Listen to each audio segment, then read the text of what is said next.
Oi gente, tudo bem com vocês? A voz tá falhando. No vídeo de 50 fatos sobre mim eu comentei que eu tive tumores nos seios. Então hoje eu vou comentar sobre isso porque 5 pessoas já tinham me pedido pra falar sobre o assunto. Eu achei o tema extremamente importante e relevante.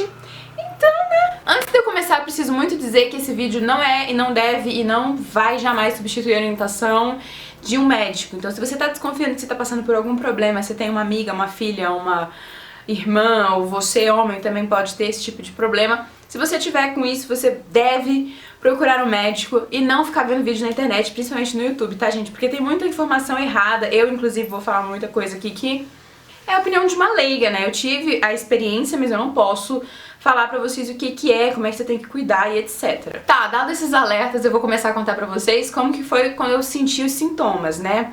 Eu tava em casa falando no telefone, e aí eu levei a mão ao seio porque eu senti uma ferroada. Quando isso aconteceu, eu percebi que o meu dedo foi certinho numa região e eu senti uma bolinha. Era uma bolinha bem durinha, bem redondinha, e do tamanho de uma ponta de lápis, sabe? Aquela parte que tem a borrachinha, era daquele tamaninho assim, era uma coisa bem pequenininha, mas que dava pra sentir. Então quando eu botei a mão no meu peito, eu falei, tem alguma coisa aqui que não tá normal não, esse negócio tá certo não. Aí eu peguei, fui pro banheiro, passei bastante sabão na minha mão, bastante sabão no meu seio, e eu fiquei fazendo o autoexame das mamas, que é muito fácil. Se você não sabe fazer, você aprende em qualquer postinho de saúde, qualquer pessoa da área da saúde geralmente sabe explicar como é feito. Você vai colocar a sua mão atrás da sua cabeça, colocar a mão oposta no seu seio, né, do braço que você levantou, e você vai fazer movimentos circulares no seu seio, apalpando toda a região da sua mão. Você vai apertar o biquinho do seu seio e você também vai apalpar aqui, ó, a axila, sentir se não tem nenhum nódulo, nenhum caroço ou alguma coisa que você tá vendo que não estava ali antes. Isso é extremamente importante. Se eu não tivesse o costume de apalpar o meu seio, provavelmente eu só ia descobrir muito tempo depois. Então eu descobri sempre tudo bem no comecinho. Bom, dito isso, de cara, se você sentir um nódulo, você não precisa se desesperar e pensar assim, meu Deus, não. Eu de cara não me desesperei, eu pensei, bom, eu vou na minha ginecologista, a gente vai conversar sobre isso, mas muitas mulheres antes de menstruar dão uns nódulozinhos no peito, sabe? Como se fosse uma glândula que dá uma inflamadinha, uma coisa assim. Eu não sei o nome científico disso, mas é uma coisa que acontece com algumas mulheres.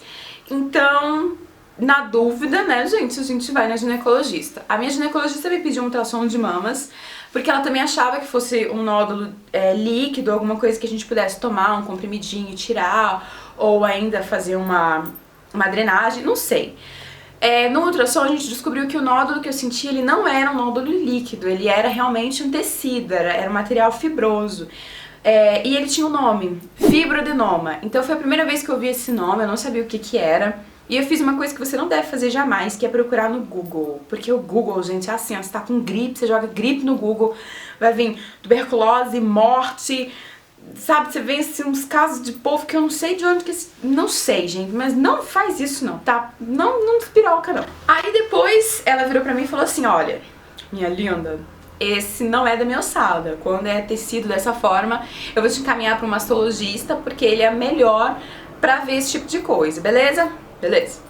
Aí no mês seguinte, assim, né, mais ou menos no período de um mês, eu fui no mastologista, a gente fez um novo ultrassom de mamas. E pobre, gente, a gente é assim, a gente não pode ser pobre apenas na vida, não, imagina. Você tem que ser pobre e lascado, porque aí que o negócio fica mais legal, a gente tem que jogar no hard. O que acontece quando eu fui no meu mastologista? Eu descobri que eu não tinha 2, eu tinha 5 tumores nos seios. Eu tive um aqui, um aqui, um aqui, um aqui e um aqui. Adoro, né, gente? Quer dizer, né? Pois é. E aí eu tava, tipo... Aí sim eu comecei a ficar bem chateada, porque uma coisa que não era pra ser nada, de repente é um monte de coisa junto e misturado, e por que isso tá acontecendo e ninguém me explica. Existe um fator genético, eu descobri algumas tias minhas que têm fibroadenomas, e aí a gente vai investigar e a gente descobre, né? Só que assim, as minhas tias que tiveram, elas não precisaram fazer cirurgia, elas têm esses fibroadenomas com elas até hoje, é como se fosse ali aquela coisa que é amigo do peito, literalmente. O meu não, o meu além dele ser bem incômodo, porque ele me ferroava muito meu seio. Eu lembro muito desse sintoma, meus seios ferroavam. Era uma dor assim que vinha, ferroava assim no fundo da alma e parava. Vinha, ferroava assim e parava. Então era um saco, era uma coisa incomodável. Além disso, se ele tinha mais ou menos esse tamanho aqui assim quando ele começou, quando a gente ficou no processo, né, de ver o que era, vai em cima, faz exame e tal, esse primeiro, que foi o maior, aquele que eu levei a mão no telefone, ele cresceu, gente, ele se desevoluiu, ele virou um Pokémon maior. No fim da história, eu colocava uma blusa como essa daqui e ele ficava assim, ó. Tá, gente, não ficava desse jeito assim, mas é pra vocês entenderem, né? Eu sentia, passando a mão assim, eu sentia aquele negócio por debaixo da pele. E se eu esticava assim, aí que ele fazia tum! Pensa uma pessoa que nem é dramática. Quando isso começou a ficar daquele tamanho. É péssimo. Aí sim você vê o negócio, você começa a ficar meio desesperada. Aí o que acontece? Eu tive que fazer cirurgia. Adoro. Só que não, eu nunca tinha feito uma cirurgia na minha vida, eu fiquei muito nervosa. Entre a cirurgia, a gente faz alguns exames bem chatos, porque, claro, você deitar com os peitos ali tudo aberto, assim, pro mundo, dói. A sensação que a gente tem é que a gente tá toda exposta pro mundo, assim, é que tudo fica mais sensível, qualquer coisa ficava roxo. Tantas pulsões que a gente fez pra fazer coleta pra saber se os tumores eram benignos e etc. São exames bem chatos. Mas a cirurgia em si não é nada assim, de outros planetas, você fica meio acordado, meio dormindo, é bem rápida. Pelo menos essa impressão que eu tive foi muito rápido. Eu tava tão nervosa, gente, tão nervosa, que eu andava pelada, com aquela roupa de hospital, com a bunda de fora. Andava assim nos corredores. E a minha mãe, pra me ajudar, me deixou mais nervosa. Minha mãe falava assim, minha filha, será que você vai morrer? Não leve a dona Cláudia pro hospital, tá? Não. Aí eles me deram um medicamento na minha veia, porque eu ia desmaiar uma hora, assim, quando eu tava indo pro pronto cirúrgico mesmo, pro lugar da cirurgia, eu comecei a querer desmaiar, eu comecei a ficar meio tipo, ai meu Deus.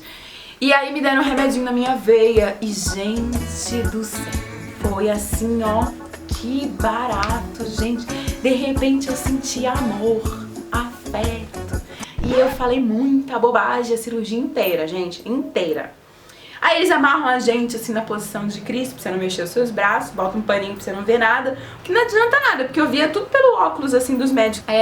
A minha cirurgia ela teve ponto interno, que é um ponto que fica uma linha, a sua cicatrização. Eu não tenho tendência a ter queloide, essas cicatrizações um pouco mais complicadas. Até porque se eu tivesse eu tava bem lascada.